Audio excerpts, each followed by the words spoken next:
Hello everyone, मैं नीलम तिवारी आप सभी का मैग्नेट ब्रेन्स में बहुत बहुत स्वागत करती हूँ। मैग्नेट ब्रेन्स एक ऐसा चैनल है जहाँ पर आपको किंडरगार्टन से लेकर 12th क्लास तक का सारा स्टडी मटेरियल बिल्कुल फ्री अवेलेबल करवाया जाता है। जैसा कि हमने लास्ट वीडियो में आपके लिए नया टॉपिक एक अनुच्छेद लेखन शुरू किया और उसमें हमने आपको बताया कि भाई हमारा जो अनुच्छेद हम लिखते हैं वो किस प्रकार का होना चाहिए। ठीक है, एक तो ये कि अनुच्छेद होता क्या है। अनुच्छेद एक तो सबसे पहली बात ये है कि निबंध से अलग होता है, और जहां हम कहें कि निबंध में विस्तार से बताया जाता है, यहाँ पर संक्षिप्त रूप से बताया जाता है। और एक और जो अंतर होता है दोनों में वो ये होता है कि निबंध में हम प्रस्तावना भी लिखते हैं और अपना उपसंहार भी लिखते हैं और बीच में हमारे विषय वस्तु रहती है। लेकिन अनुच्छेद में क्या होता है, बिल्कुल संक्षिप्त रूप में ना ही प्रस्तावना होगी ना ही उपसंहार होगा। सिर्फ क्या होता है, यहाँ पर विषय वस्तु के बारे में बिल्कुल कम से कम, ऐसा नहीं कि बहुत ज़्यादा, कम से कम मतलब बहुत एक कहेंगे कि एक मर्यादा के अंदर, एक सीमा के अंदर, है ना। जैसे वाक्यों की सीमा दे दी कि 10 वाक्य ही होने चाहिए, इतने में एक अनुच्छेद लिख लीजिए, 5 वाक्य होना चाहिए, इसके लिए अनुच्छेद लिख लीजिए। तो और कैसे लिखना चाहिए हमें कि आपने जैसे शुरू किया अनुच्छेद को लिखना, तो उसमें ये नहीं है कि पहले हम उसके बारे में लंबा चौड़ा उसको खींचते जाएं, नहीं। ऐसे लिखना है कि जैसे ही आपकी शुरू हो तो आप विषय के बारे में तुरंत एक के बाद भले ही आप 5 लाइनें लिखें, लेकिन 5 पंक्तियों में भी ऐसा होना चाहिए कि 5 वाक्य आपके ऐसे बने कि उनमें हर एक बात आ जाए, है ना। जैसा कि हमने लास्ट वीडियो में आपको 2 बता भी चुकी हैं। अब ऐसे ही देखिए, जैसे विद्यालय से संबंधित कुछ और अनुच्छेद जैसे आ सकते हैं आपके, तो एक जैसे हो गया मम प्रिय अध्यापक। ठीक है, क्या हुआ, मम प्रिय अध्यापक।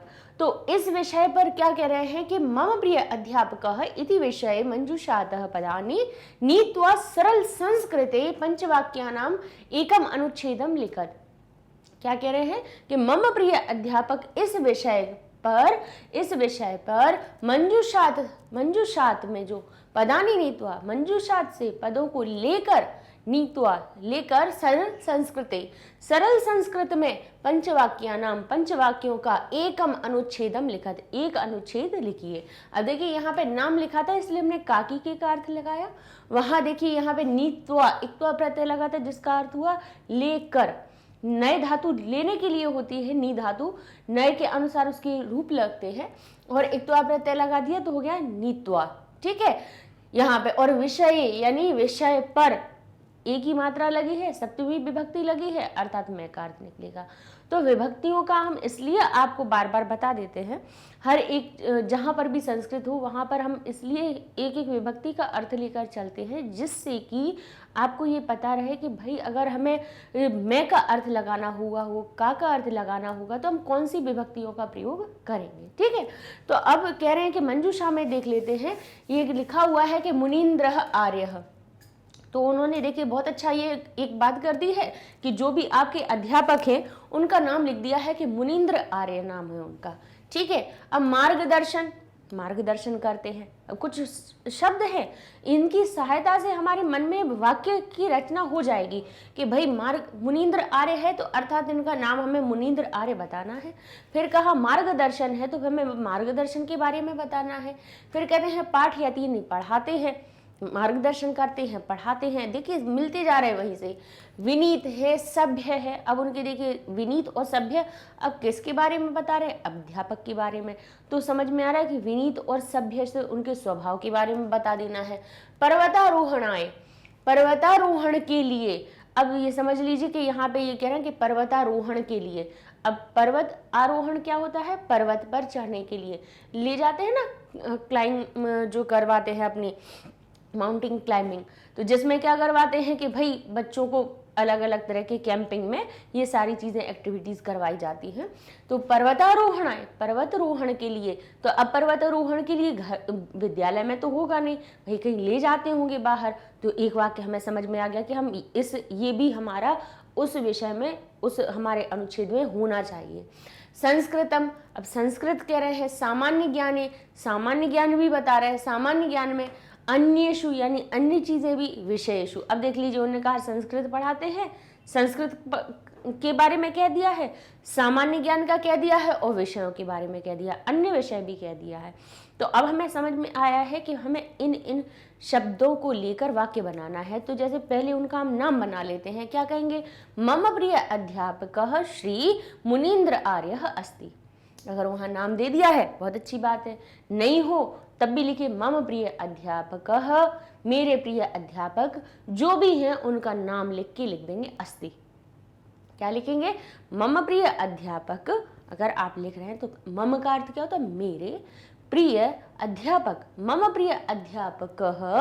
अब जो भी इनका नाम होगा वो आप लिखेंगे श्री और जो नाम लिख के और फिर लिख देंगे अस्ति।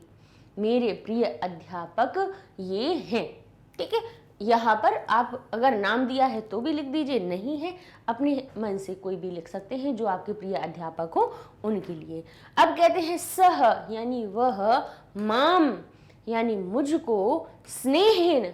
अब देखिए क्या कह रहे हैं, अब अपन देख लेते हैं कि अध्यापक है तो वो अपन को पढ़ाते क्या है।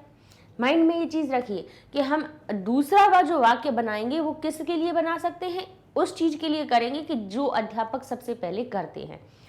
अध्यापक का नाम बताया, उसके बाद बताएंगे आप कि वो क्या पढ़ाते हैं हमें। तो इसमें क्या कह रहे हैं? कह रहे संस्कृत कह रहे हैं, है ना, संस्कृत का ही लिखवा रहे हैं तो इसीलिए उन्होंने संस्कृतम दे दिया कि संस्कृतम यानी संस्कृत को। तो हम क्या कहेंगे? सह यानी वह, माम मुझे। अब कैसे पढ़ाते हैं? कठोरता से पढ़ाते हैं, लेकिन उन्होंने कहा यहाँ हमारे पास स्नेह शब्द नहीं। भाई हो तो ठीक है, नहीं हो तो अपन बता दीजिए कि स्नेह से, स्नेह के द्वारा क्या करते हैं? संस्कृतम पाठयति, संस्कृत पढ़ाते हैं। नहीं स्नेहन लिखना है तो आप लिख दीजिए सह माम, वह मुझको संस्कृतम पाठयति, संस्कृत पढ़ाते हैं। स्नेहन लिख दो तो बहुत अच्छा लिख दो कि स्नेह के द्वारा, स्नेह के साथ, है ना, क्या कि प्रेम से मुझे संस्कृत पढ़ाते हैं। ऐसा नहीं है कि खड़े हो गए हाँ बोलो मंत्र, अब शब्द ही नहीं निकल रहा है, नहीं। कैसे? संस्कृत को कैसे पढ़ा रहे हैं? स्नेह के द्वारा। अब सह अन्येषु, अब और बता देना है कि यहाँ पे इन्होंने कहा है कि अन्येषु विषयेषु, अन्य विषयों में भी, अन्य विषयों में भी क्या करवाते हैं? तो बता सकते हैं सह वह क्या करते हैं, और इन्होंने कह दिया कि मार्गदर्शन भी कर रहे हैं। अब जब संस्कृत पढ़ा रहे हैं तो हमें क्या बता देना है कि भाई सामान्य ज्ञान में और अन्य विषयों में भी क्या करते हैं? हमारा मार्गदर्शन करते हैं। तो क्या लिख सकते हैं हम कि सह वह अन्येषु, अन्यों में, अन्य किन में? विषयेषु, अन्य विषयेषु। अब जो विषय शब्द है अन्य उसकी विशेषता बता रहा है, इसीलिए विषय में हमें क्या लगाना था? मैं का अर्थ लगाना था कि विषयों में या विषय में। तो क्या विषयों में कहना था, लेकिन कैसे विषयों में? अन्य विषयों में। संस्कृत तो पढ़ाते ही हैं लेकिन वे अन्य विषयों में भी हमारा मार्गदर्शन करते हैं। तो हम क्या लिखेंगे? सह यानी वह अन्य विषयों में, तो अन्येषु विषयेषु। अब अगर हम अन्य विषयेषु लिख देते तो यहाँ पर समझिए कि विषय के साथ में अन्य शब्द जुड़ा हुआ था, यानी दूसरे विषयों को पढ़ाते हैं, दूसरे सब्जेक्ट्स को पढ़ाते हैं, है ना, अदर सब्जेक्ट। तो जो अदर शब्द है, जो अदर जो शब्द हुआ, अन्य जो शब्द हुआ, वो विशेषता बता रहे हैं विषयों की कि कौन से विषय पढ़ाते हैं? अन्य विषयों में।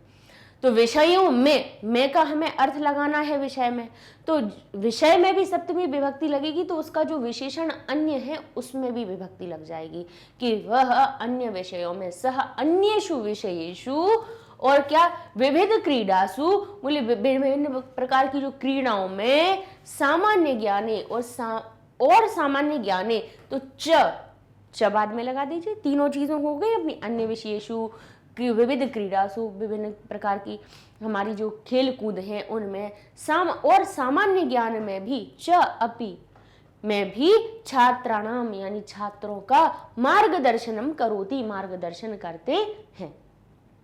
ठीक है, फिर इसके बाद हम कहते हैं कि सह एक, वे एक कैसे हैं? अनुशासन प्रिय। कैसे हैं वो? देखिए जो भी अगर आप टीचर के बारे में, अध्यापक के बारे में लिख रहे हैं तो उसमें अनुशासन का जरूर, क्योंकि हर एक जो शिक्षक होता है वो अपने बच्चों को जो सबसे बड़ी चीज होती है वो सिखाते हैं अनुशासन। ठीक है, अनुशासन में रहना, है ना, कैसा एक अच्छा सभ्य जीवन बनाना, वही चीज़ हर एक शिक्षक समझाता है अपने बच्चों को। ये कहते हैं कि उद्दंडता करो, आपके कोई शिक्षक है कोई जो भी ऐसा कहते हो कि नहीं आप तो उद्दंडता करो, लेकिन आपको हमेशा कहेंगे अनुशासन में रहना चाहिए, है ना। तो कहते हैं कि सह एक, वे एक कैसे हैं, अनुशासन प्रिय हैं, विनीत हैं। अब उनकी थोड़ी सी अच्छाइयाँ लिख दी अपन ने कि वे कैसे हैं, बोले अनुशासन प्रिय है, विनीत है, सुहृदय है ना, सुहृदय, शिष्ट, सभ्य, विद्वान च अस्ति। थोड़ी सी अपन ने अपने बता कि विद्वान भी हैं, सभ्य भी हैं, शिष्ट भी हैं, अनुशासन प्रिय हैं, विनीत हैं, सुहृदय हैं, अच्छे हृदय वाले हैं। तो ये सब हो गई, ये उनकी विशेषता भी हो गई। यदा कदा सह, अब पर्वतारोहणाय लिखा हुआ है ना, तो इसका भी देख लेते हैं भाई कि इसके लिए क्या, तो कह दो कि कभी कभी वो हमें पर्वतारोहण के लिए भी ले जाते हैं। तो आप क्या लिखेंगे, यदा कदा सह, जब कभी वे, यदा कदा का अर्थ क्या हुआ, जब कभी वे, अस्मा भी हम सभी को, ठीक है, या अब देखिए हम सभी को का अर्थ लगाना था तो हमें असमान लिखना चाहिए था, ठीक है, लेकिन सह, अगर हम ये कह रहे हैं कि साथ की बात कर रहे हैं कि हम सभी के साथ पर्वतारोहण के लिए जाते हैं, अगर हमें ये लिखना है तब तो हम लिखेंगे यदा कदा सह, हम सबके साथ पर्वतारोहण के लिए जाते हैं, है ना। तो हम क्या लिखेंगे कि सह का अर्थ आ रहा है, साथ का अर्थ आ रहा है, तो हम सब के, भले ही के का अर्थ निकल रहा हो या को का अर्थ निकल रहा हो, लेकिन अगर साथ का अर्थ है कि भाई हमारे साथ ही तो पर्वतारोहण के लिए जाते हैं, तब हम जो हमारा जो अहम शब्द है, मैं का अर्थ निकल रहा है, उसमें हम कौन सा लगाएंगे, हम सब कौन सा, के साथ, लेकिन साथ के लिए हम तृतीया विभक्ति लगाते हैं, तो ये हो जाएगा अस्माभि सह पर्वतारोहणाय अपि गच्छन्ति। पर्वतारोहण के लिए तो आय शब्द से सब उसमें आ ही गया, उसमें अर्थ पर्वतारोहणाय, आय ने हमें के लिए का अर्थ बता दिया कि पर्वतारोहण के लिए भी गच्छन्ति, जाते हैं, हमारे कभी कभी वे हमारे साथ पर्वतारोहण के लिए भी जाते हैं। तो इस प्रकार से ये हमारा हो गया किसी एक मम प्रिय अध्यापक की, ठीक है। कि अब देखिए इसमें यही अनुच्छेद की विशेषता होती है कि उसमें उन्होंने पहले आपने नाम बता दिया, उनका पढ़ाया जाने वाला विषय बता दिया, ये भी बता दिया कि वो हमारी अन्य विषयों में, खेल कूद में और सामान्य ज्ञान में भी हमारी क्या करते हैं, सहायता करते हैं, फिर या हमारा निर्देशन करते हैं या हमारा मार्गदर्शन करते हैं। ये भी आपने बता दिया कि वे कैसे, उनका स्वभाव बता दिया, एक आपने पहले उनका नाम बताया, उनका परिचय भी हो गया, फिर इसके बाद आपने क्या बता दिया, उनके विषय के बारे में कि वो क्या पढ़ाते हैं और क्या क्या चीज़ें पढ़ाते हैं वो भी बता दिया, उनका स्वभाव बता दिया, और भी एक आध चीज़ बता दी। 5 वाक्यों में ही देखिए आपका सारी चीज़ें एक अध्यापक के बारे में आपने बता दी। तो यही हमारा अनुच्छेद लेखन होता है, ठीक है। अब और भी हम आपको ऐसे ही विद्यालय से जुड़े, देखिए एक हमने आपको विद्यालय पर बता दिया, एक आपके अध्यापक पर बता दिया, ऐसे ही अपन एक और ले लेते हैं टॉपिक कि विद्यालय से क्रीड़ा दिवस, विद्यालय का क्रीड़ा दिवस, है ना, कि विद्यालय में जो होता है ना स्पोर्ट डे, क्रीड़ा दिवस का मतलब क्या हुआ, स्पोर्ट, खेल कूद, और दिवस का अर्थ हुआ डे। तो विद्यालय का, विद्यालयस्य, काकी के का अर्थ निकल रहा है कि विद्यालय का क्रीड़ा दिवस। अब उसमें हम पहले देखेंगे क्या लिखा है, विद्यालय से क्रीड़ा दिवस इति विषयम अधिकृत्य मंजूषाया प्रदाति नीत्या पंचवाक्यानि तम एकम अनुच्छेदम रचयत। कहते हैं कि यहाँ पर जो लिखे हुए कह रहे विद्यालय के क्रीड़ा दिवस पर इस विषय को अधिकृत्य, इसी को आधार करके, इस विषय को आधार, अधिकृत्य का अर्थ होता है आधार, कृत यानी करके क्या करना है, मंजूषाया, मंजूषा के सहायता से, यानी मंजूषाया यानी मंजूषा के में जो क्या है, प्रदाति नित्या, जो प्रदान किए गए हैं उनको ले करके वाक्यानितम एकम अनुच्छेद रच, उन पर एक अनुच्छेद, पंचवाक्यों में एक अनुच्छेद की रचना कीजिए। तो पहले हम मंजूषा के देख लेते हैं कि भाई इनकी सहायता से हम कैसे कैसे वाक्य रचना कर सकते हैं। देखिए जो मंजूषा के जो शब्द होते हैं उनकी सहायता से हम ये समझ लेते हैं कि हमारे सामने कम से कम वाक्यों को बनाने के लिए शब्द मिल जाते हैं कि इन शब्दों को आधार बनाकर हम लिख सकते हैं। जैसे कहा क्रीड़ा दिवस, तो अब आप बता देंगे कि क्रीड़ा दिवस के बारे में पहला हमें बताना है कि हमारे विद्यालय में हर वर्ष क्रीड़ा दिवस मनाया जाता है। ठीक है, तो एक ये हो जाएगा। फिर कहते हैं प्रमुदिता, प्रमुदित मतलब प्रसन्न हो जाना। अब कह रहे हैं प्रधानाचार्य, अब मान लीजिए कि स्पोर्ट डे हो रहा हुआ तो उधर प्रधानाचार्य तो होंगे ही। फिर मार्गदर्शनम, मार्गदर्शन करने वाले भी कोई होंगे। क्रीडासु यानी खेलों में, ये क्रीडासु लिखा है खेलों में, अर्थात खेलों में विभिन्न प्रतियोगी भाग लेते हैं, विभिन्न छात्र, सभी छात्र भाग लेते हैं या बहुत सारे, प्रायः सभी छात्र भाग लेते हैं या बहुत सारे छात्र भाग लेते हैं। स्वशरीराणी, अपने शरीर को, अब अपने शरीर का क्या होता है उससे, भाई हमारी एक्सरसाइज भी होती है ना, हमारा व्यायाम भी होता है उसमें। पुरस्कार, पुरस्काराणी, पुरस्कार मिलते हैं। अब पुरस्कार से हमें पता चलेगा कि इनके अंत में विजेताओं को पुरस्कार मिलते हैं। ठीक है, अध्यक्ष महोदय बता दिया कि अध्यक्ष महोदय आते हैं और पुरस्कार बात होगी तो पुरस्कारों को वितरण करते हैं। गृहीत्वा, लेकर के, अब क्या लेकर के, बोले जो अध्यक्ष महोदय पुरस्कार लेकर के बच्चों को क्या करते हैं, प्रदान करते। तो इस प्रकार से ये जो हमारे पास जो केवल शब्द थे, इनसे हमारी एक रूपरेखा बन गई कि हम आगे आने वाले अनुच्छेद में हम क्या क्या लिखें। ठीक है, तो शुरू करते हैं कि पहले क्या लिखते हैं हम। जैसे प्रायः सर्वेषु, यानी प्रायः सभी विद्यालयों में क्रीड़ा दिवस मनाया जाता है। तो हम क्या कहेंगे, प्रायः सर्वेषु विद्यालयेषु, प्रायः सभी विद्यालयों में। अब मैं का अर्थ विद्यालय के लिए लगाना है, अब और विद्यालय एक नहीं है, हम क्या कह रहे हैं, सभी विद्यालयों में। भाई क्रीड़ा दिवस हो, स्पोर्ट डे हो, खेल कूद का एक वीक भी होता है, दिन भी होता है, हर विद्यालय में मनाया जाता है। तो हम क्या कहेंगे, एक विद्यालय नहीं कहेंगे, क्या कहेंगे, विद्यालयों में। तो विद्यालय का बहुवचन और सप्तमी विभक्ति हो जाता है एषु, तो हो जाएगा विद्यालयेषु। अब कैसे, सभी विद्यालयों में, जो सभी शब्द है विद्यालय की विशेषता बताने वाला है। कैसा, बोले कैसा विद्यालय, मेरा विद्यालय, तुम्हारा विद्यालय, सबका विद्यालय या सभी विद्यालय। तो जो सर्व शब्द है वो विद्यालय की विशेषता बताया जा रहा है। तो यहाँ पर हम विद्यालय में भी मैं लगाएंगे और उसके साथ में लगने वाला शब्द कौन सा है, प्रायः सभी, जो सभी शब्द है उसमें भी हम सप्तमी विभक्ति लगा के वाक्य की रचना करेंगे। कहेंगे प्रायः सर्वेषु विद्यालयेषु, यानी सभी विद्यालयों में क्रीड़ा दिवस होता है। तो क्रीड़ा दिवसः भवति, ठीक है, होता है। अब कहते हैं कि अस्मिन अवसरे, इस अवसर पर, इस जो शब्द होता है ना जिसमें पर का अर्थ निकलता है, वो किससे बनता है हमारा, अस्मिन शब्द से। तो अस्मिन अवसरे, अवसर जो था, इस अवसर पर, अवसर में पर का बोध हो रहा था, तो अस्मिन इसका क्या बन गया, इसका विशेषण बना कि इस अवसर पर, उस अवसर पर, उस विद्यालय कहेंगे कि किसी उत्सव के अवसर पर, तो उत्सव में भी फिर हमारी कौन सी आती, पर का बोध कराने के लिए सप्तमी विभक्ति आती। तो ऐसे ही क्या कि अस्मिन अवसरे, इस अवसर पर, बालकाः बालिकाश्च, बालक और बालिका कैसे होते हैं, प्रमुदिता सन्ति, प्रमुदित हो जाते हैं, प्रसन्न होते हैं।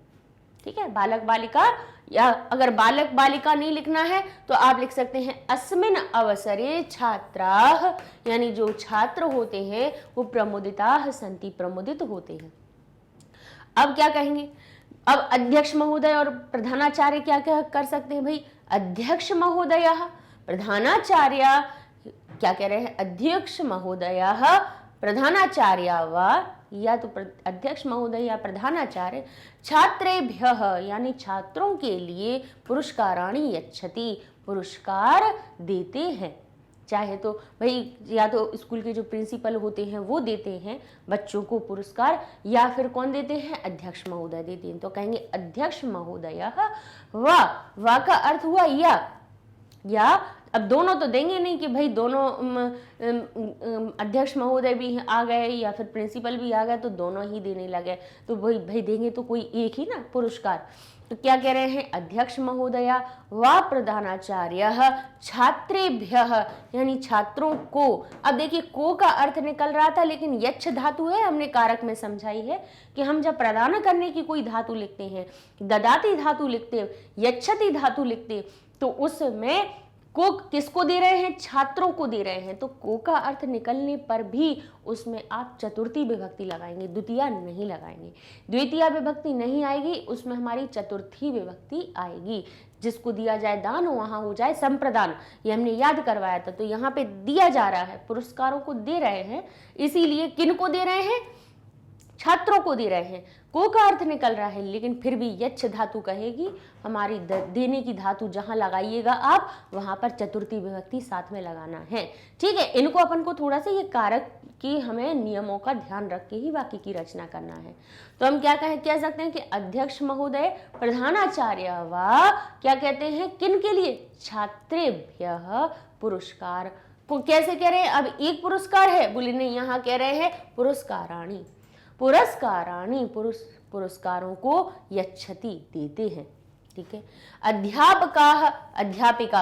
अब देखिए यहाँ पे हमारे पास मार्गदर्शन वाला आ रहा था, तो भाई मार्गदर्शन हमारे कौन करते हैं, अध्यापक या अध्यापिकाएं तो ही मार्गदर्शन करते हैं। भाई हमारे जो टीचर्स होते हैं वही तो हमारा मार्गदर्शन करते हैं। तो हम क्या कहेंगे, अध्यापका अध्यापिकाश्च क्रीडक। अब कह रहे हैं क्रीडा का नाम, यानी खेलों में क्या करते हैं, मार्गदर्शनम कुर्वन्ति, क्या कर रहे हैं, मार्गदर्शन करते हैं। और अब क्या बताना है भाई, और सब चीजें हो गई। अब कह रहे हैं स्वशरीराणी, कुछ शरीर के लिए भी हम लिख देंगे, क्या कहेंगे कि क्रीड़ा दिवसे छात्रा विविधासु क्रीडासु भागम गृहीत्वा। क्रीड़ा दिवस पर छात्र विविध किनमें, बोले अलग अलग क्रीड़ाओं में, अलग अलग खेलों में भागम गृहीत्वा भाग लेकर स्वशरीराणी अपने शरीर को क्या करते हैं, स्वस्थानी कुर्वन्ति स्वस्थ करते हैं। ठीक है, अब स्वास्थ्य से जुड़ी बात हमें कैसे बता देनी है, बोले स्वशरीराणी अपने शरीर को क्या कर रहे हैं, स्वस्थ कर रहे हैं। क्योंकि हम जब खेल कूद करते हैं, भाग दौड़ करते हैं, तो वो भी एक तरह का हमारा व्यायाम हो जाता है, वो भी हमारी एक एक्सरसाइज हो जाती है ना। तो जो खेल कूद में जब भाग लेते हैं तो बच्चों के अंदर देखिए अपने आप से ही आप देखेंगे कि एक अलग तरह की एनर्जी बच्चों में आ जाती है, होती है। तो ये भाई हमारे शरीर के लिए ही एक लाभदायक चीज हो जाती है, खेल कूद भी जरूरी होता है ना। तो क्या अब हम क्या वाक्य बना सकते हैं कि क्रीड़ा दिवस पर अलग अलग खेल कूदों में भाग लेकर क्या कौन, छात्र क्या करते हैं, अपने शरीर को स्वस्थ करते हैं। तो क्या हो जाएगा, क्रीड़ा दिवस से, यानी क्रीड़ा दिवस में छात्र विविधासु क्रीड़ासु अलग विभिन्न प्रकार की क्रीड़ाओं में। अब जो विविधासु, देखिए क्रीड़ासु का हमारा हमने एक विशेषण शब्द लगाया कि विविध क्रीड़ाओं, विभिन्न क्रीड़ाओं में भाग लेकर। तो मैं का अर्थ लिखना था खेल में, विभिन्न खेलों में। तो मैं के लिए हम मैं के साथ में जो विविध शब्द लगा रहे हैं उसमें भी सप्तमी ही लगाएंगे। ध्यान करिएगा, हमेशा जो विशेष शब्द होता है उसमें जो विभक्ति होती वही उसके विशेषण में भी लगाई जाती है। ठीक है, तो हो जाएगा विविधासु क्रीडासु, विविध क्रीड़ाओं में भागम गृहीत्वा भाग लेकर क्या करते हैं, स्वशरीराणी अपने शरीर को स्वस्थानी कुर्वन्ति स्वस्थ करते हैं। तो ये देख लीजिए, इसमें अब अपने एक विद्यालय से जुड़े हुए ही अपने 2-3 अनुच्छेद हो गए, जी मम विद्यालय हो गया, हमारा मम प्रिय अध्यापक हो गया, इसके बाद अपना क्रीड़ा दिवस के ऊपर भी हो गया। तो अब थोड़ी सी आपके मन में रूपरेखा तो बन ही चुकी होगी कि भाई अगर हमारे विद्यालय से जुड़े हुए कुछ अगर विषय आते हैं तो उन पर हम कैसे अनुच्छेद लिख सकते हैं। ठीक है, तो अब थोड़ा सा हम आपको आगे बढ़ने से पहले आपको मैग्नेट ब्रेन्स अपनी वेबसाइट के बारे में थोड़ा बता देते हैं कि आप अभी तक जो YouTube पे सर्च कर रहे थे वीडियोस को, उसमें कई बार सारी चीज़ें होते हुए भी बच्चों को कभी कभी बहुत परेशानियां हो जाती थी, नहीं मिलती थी चीज़ें। उसके लिए मैग्नेट ब्रेन्स हमारे चैनल ने एक आपके लिए वेबसाइट, ठीक है, उसको भी लॉन्च किया है। उसको कैसे खोल सकते हैं, उस पर कैसे जाके वीडियो ढूंढ सकते हैं, सिंपल कुछ नहीं करना है आपको, गूगल पे जाके magnetbrains.com वेबसाइट लिखिए, आप उसको क्लिक करेंगे तो आपके सामने ऐसा पेज ओपन हो जाएगा। जैसे ही आप उसको स्क्रॉल करते हैं वैसे ही आपके सामने ऐसे क्लासेस ब्लिंक होने लगेंगे, ऐसे दिखने लगेंगे आपको, है ना। ऐसे आपको यहाँ पे ये जो एक पूरा बार है आपको कैसे दिखेगा, क्लासेस में, जैसे फर्स्ट टू लेके 12th तक सारी आपको क्लासेस दिखाई देंगी। उनमें अब आपको जो भी आपको क्लास देखना है, जिस क्लास के वीडियोस में आपको जाना है, आप उसी पे क्लिक कर दीजिए। आपके सामने ऐसे वीडियो, ऐसे सारे सब्जेक्ट्स के अलग अलग बॉक्सेस मिल जाएंगे आपको। कैसे, जैसे मान लीजिए कि यहाँ पे हमने किया क्लास 10th, ठीक है, तो देखिए क्लास 10th जैसे ही सिलेक्ट किया तो यहाँ पर आपको क्लास 10th के, जैसे 12 होते 6 सब्जेक्ट है लेकिन उनके अपने पार्ट्स में डिवाइड करके ये 12 आपके पार्ट्स हो गए सब, हर सब्जेक्ट के। अब देखेंगे आप कि जैसे मान लीजिए कि आपको संस्कृत पे जाना है, तो आपने संस्कृत को जैसे क्लिक किया तो फिर आपके सामने संस्कृत का पेज ओपन हो जाएगा। अगर आप मैथ्स का क्लिक करते तो मैथ्स का हो जाता, हिस्ट्री का करते तो हिस्ट्री का पेज ओपन हो जाता। और उनमें भी क्या होगा कि चैप्टर वाइज वीडियोस क्या होंगे, आपके चैप्टर वाइज वीडियोस अरेंज हैं अलग अलग। जैसे संस्कृत व्याकरण के 82 लेक्चर्स एक जगह बिल्कुल इकट्ठे हुए हैं, ऐसे ही शेमुशी में चैप्टर 1 हो गया, वो उसके 11 लेक्चर्स हैं यहाँ पर हैं। 2 में कितने हैं, 3 में कितने हैं, हर एक लेसन में जितने वीडियोस हैं वो सभी एक साथ में मर्ज होके आपके सामने हैं। उनमें से आप भाई कौन सा वीडियो देखना चाहते हो, सपोज कीजिए जैसे सूची पर्यावरण फर्स्ट नंबर का आपने क्लिक किया तो आप देखेंगे उसमें कि उसके जो 11 लेक्चर्स हैं सब आपको दिख जाएंगे कि यहाँ अनुवाद है, यहाँ आपका अभ्यास है, ठीक है। और जैसे मान लीजिए और आप संस्कृत व्याकरण देख रहे हैं, आपने संस्कृत व्याकरण को जैसे क्लिक किया तो आपके सामने जो 82 लेक्चर्स हैं वो आपके सब सामने दिखने लगेंगे। उनमें भी अगर आप, अब आपको उनमें से कौन सा वीडियो देखना है, जैसे संधि का वीडियो देखना है, तो आपने जैसे ही उन 82 लेक्चर्स में से संधि वाले को क्लिक किया तो आपके सामने संधि का वीडियो ओपन हो जाएगा, ठीक है। और संधि का वीडियो होने के बाद भाई वहां से ही आप उसी के नेक्स्ट वीडियो पे जाना चाहते हैं तो आप यहाँ पे नेक्स्ट बटन पे क्लिक कर दीजिए तो वहां पे भी पहुंच जाएंगे। और फिर कहें कि नहीं अब हमें इसी के दूसरे लिस्ट में जाना है, तो यहाँ से क्रॉस जैसे आप करेंगे ना तो आप फिर से अपनी उसी लिस्ट पे पहुंच जाएंगे जहाँ चैप्टर्स भी हैं, बुक भी है और संस्कृत व्याकरण भी अलग है। ऐसे ही आपको सारे वीडियोस हर एक सब्जेक्ट के ऐसे ही सेपरेट हैं कि हर एक चैप्टर के कितने वीडियोस हैं, हर एक जगह आपको मिल जाएंगे। वहीं से आप और भी दूसरे क्लासेस पे जाना चाहते हैं तो आप कोर्सेज पे क्लिक करेंगे तो वहाँ पे आपकी क्लासेस दी हुई हैं, यहाँ सब्जेक्ट दिए हुए हैं, तो आप वहाँ से क्लास सिलेक्ट कीजिए, सब्जेक्ट सिलेक्ट कीजिए, आपका ओपन हो जाएगा, वही पेज आपका ओपन हो जाएगा। कितने आराम से और बिल्कुल सिस्टमेटिक। यहाँ पे बात, सबसे अच्छी बात ये है कि इसमें आपको सिस्टमेटिक रूप से मिल जाएगा कि पता है कि इसमें 11 है, इसमें 12 है, या किसी में 7 है, किसी में 5 है, तो अलग अलग अपन को ढूंढना नहीं है। पता है कि एक ये चैप्टर 1 है, इसके ये इतने वीडियोस हैं, अब हमने कौन कौन से देख ली, आराम से हम देख भी सकते हैं और कहीं पे हमें कन्फ्यूजन भी नहीं होगी, ना कोई चीज़ आपकी छूटेगी, ठीक है। तो सर्च कीजिए इस पर, हमारी वेबसाइट पे जाके आपको भी बहुत आसानी से हर चीज़ मिलेगी, ठीक है। तो मिलते हैं अपन नेक्स्ट वीडियो में एक नए टॉपिक के साथ में, अनुच्छेद लेकर में। तब तक के लिए धन्यवाद।